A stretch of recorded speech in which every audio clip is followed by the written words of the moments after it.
the starting point is that we've been doing this research with the support of the Ford Foundation for 3 years, and that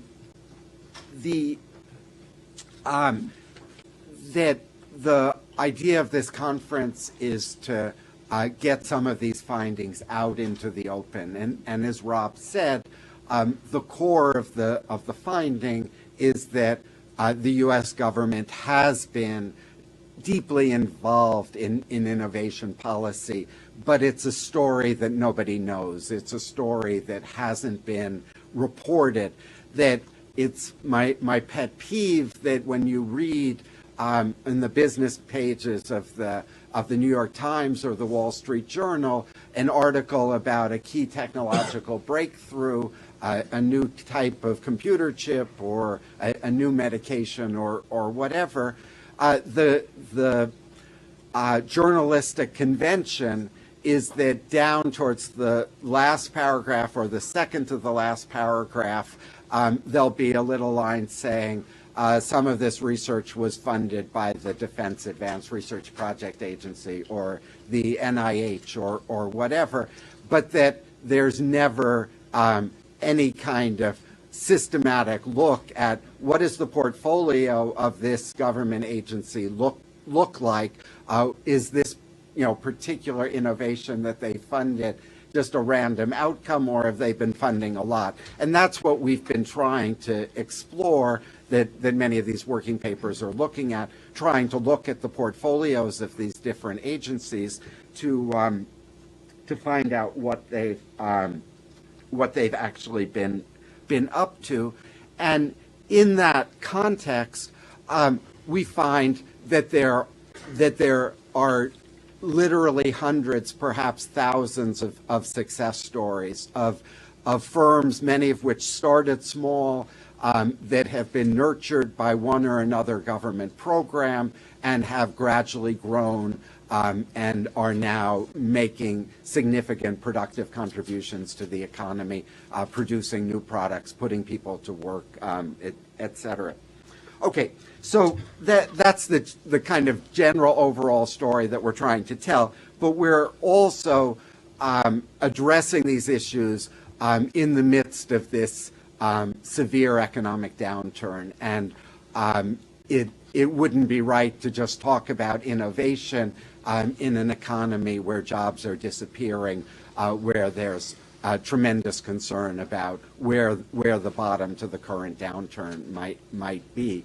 So we've framed today's conversation to really address the question of how do we think in the current moment about combining economic stimulus or an economic recovery package, whatever is the word of the day, with policies that would take this federal innovation system, this range of programs that we've been talking about, and strengthen them and strengthen that capacity for the long term.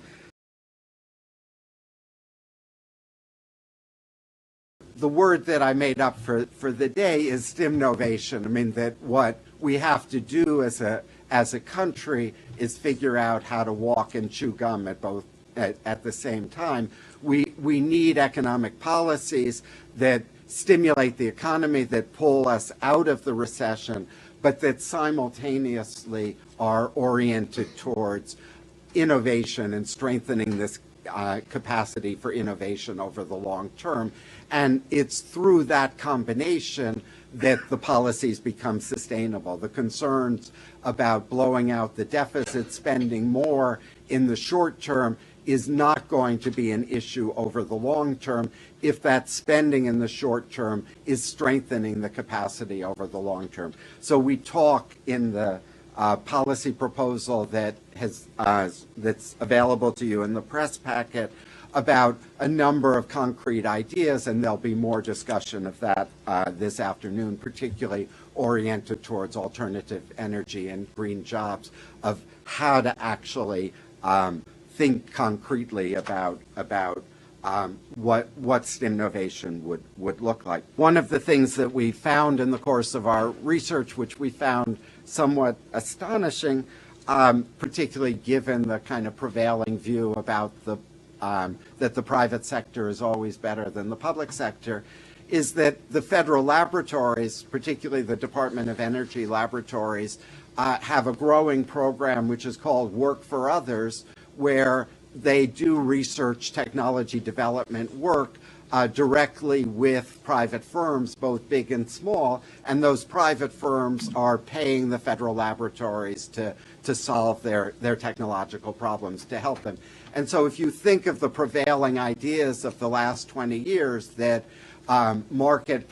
provided goods and services are always better than publicly provided, how do you explain the fact that many of these corporations, when they have a really tough technological problem, take their hard-earned money and give it to scientists and technicians at the federal laboratories, people who are basically on the public sector payroll, to solve their problems?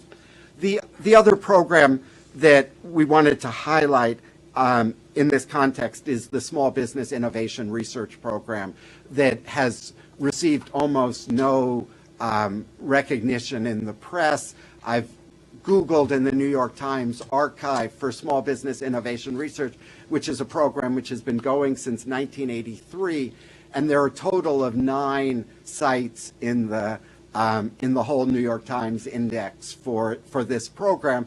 The program now gives something on the order of $2 billion a year. I stole this slide from somebody else's slideshow. One of my discoveries doing this research is that you can put together a PowerPoint that's entirely taken from other people's PowerPoints. It's a kind of new art form that I've been thinking about pursuing.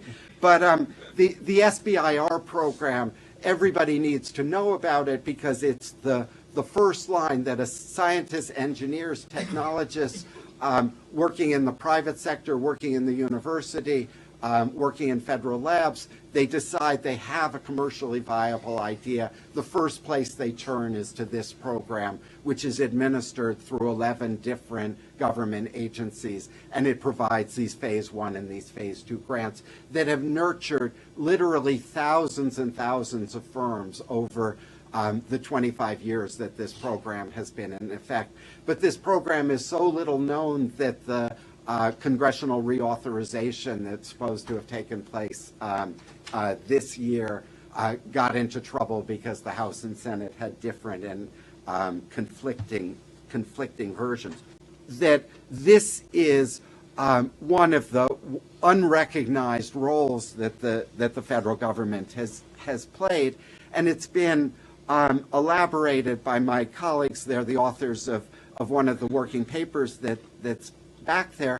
And what Josh Whitford and Andrew Schrank argue is that our prevailing way of talking about what the federal role or the government role should be with technology talks only about market failure.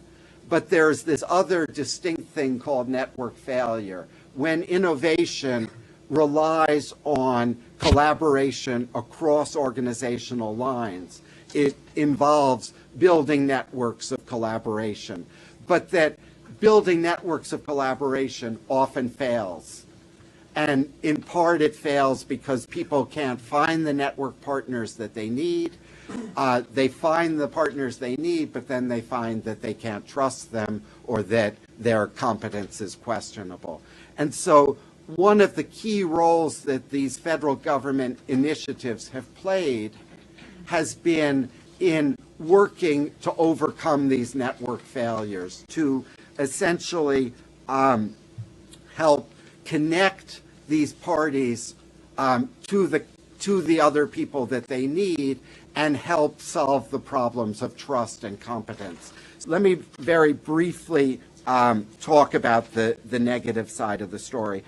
There's too little coordination across programs. That the great strength of these federal initiatives is that they're widely decentralized, that the people who are giving resources and support to private sector actors are widely dispersed across the federal system, but they've carried that, I think, too far in that there is even no centralized database of the full range of federal initiatives, say, to develop new versions of lithium-ion batteries that would last longer and generate more power, that under the current system there could be dozens of different agencies that were engaging in that. The second problem, and then the distorted priorities, is the continuing excessive focus on defense, and particularly on the blue sky Star Wars type of projects that are absorbing too much of the federal R&D dollars. Uncertain funding, zero-sum battles, this is completely familiar, that the real value of federal R&D spending has been declining since 2003. There's this increasingly dysfunctional fight between biological scientists and interests versus physical, chemical. The third is the key one, which I want to emphasize, which is that our system is weak when it gets to deployment and implementation. And two of the instances of this are completely familiar to us: the broadband internet, but the same thing is true with solar photovoltaics. In both cases, the U.S. was in the leadership role. Our laboratories produced key breakthroughs, but that other countries, by using public-private partnerships rather than simply relying on the market, have been much more effective at deploying and implementing these technologies, so that the U.S. is now 15th or 16th in the world in access to broadband internet. We're, I think, 5th, 6th, 7th, 8th in photovoltaic solar cell. So, and then the last is, of course, the lack of public awareness, which exacerbates all of the others, because it's harder to generate the stable funding. It's harder for the government to develop the capacity for implementation when, in fact, people don't even know that the federal government is deeply involved in technology policy. So we make, in the policy proposal that's in the packet, a number of proposals, one of which is for a cabinet-level Department of Innovation, that the chief technology officer that Obama promised to appoint should be in charge of a cabinet-level Department of Innovation, which would not run innovation projects itself, but would focus on coordination, spreading best practices, and working at the deployment end, developing the capacity within that agency to figure out how to use government procurement, regulatory policy, investment policy, other policies, to pull some of these critical technologies through the whole economy and accelerate the speed of deployment.